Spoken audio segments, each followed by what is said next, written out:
learning prakriya, we bring to you contemplative learning that can make all the difference.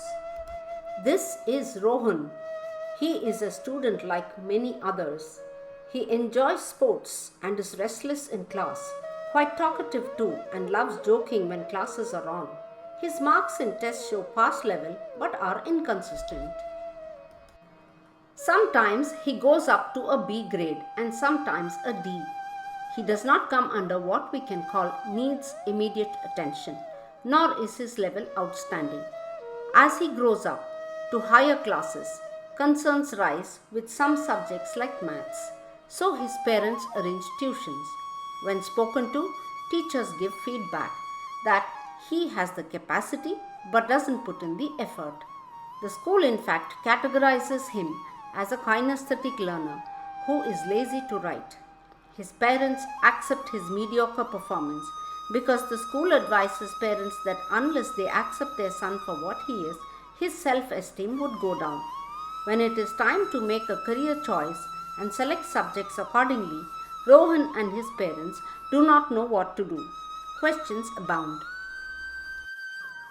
Their first question: what kind of a career is best suited for Rohan? The answer is directly related to Rohan's personality, his inclinations and attitude, not his marks. What is their second question? With his grades, will he get admission in a good college? He probably will not if the college only looks at marks. If the college clearly puts out personality requirements as the admission criteria, then Rohan can tell if he will get into the college. Their third question: will he be able to make a decent life for himself?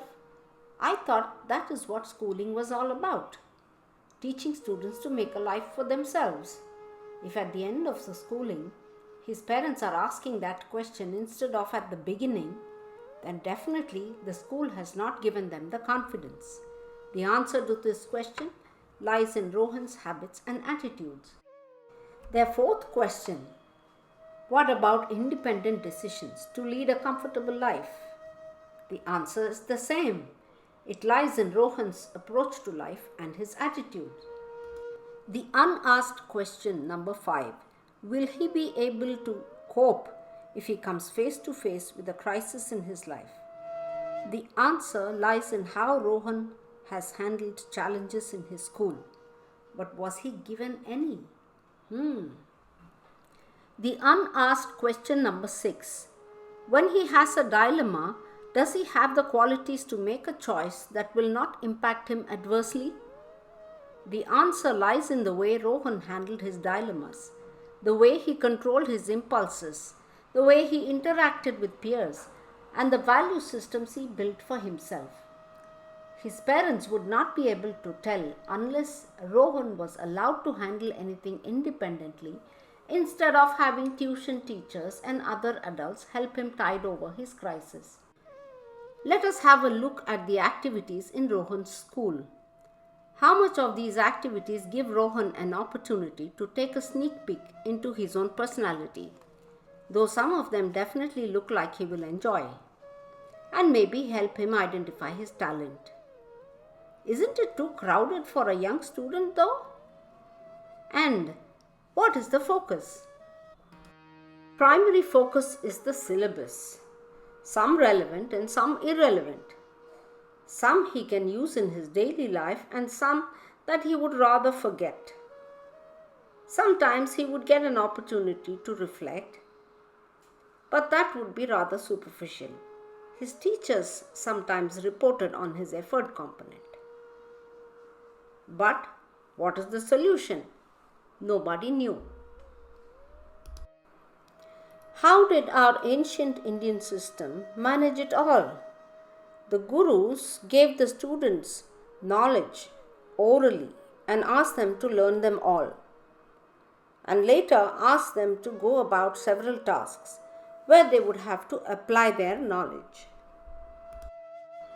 They were given routine tasks as well as those related to their subjects. But through it all, the students had to contemplate on the words of the Guru. Does that mean the fun component was missing? Why should we assume that?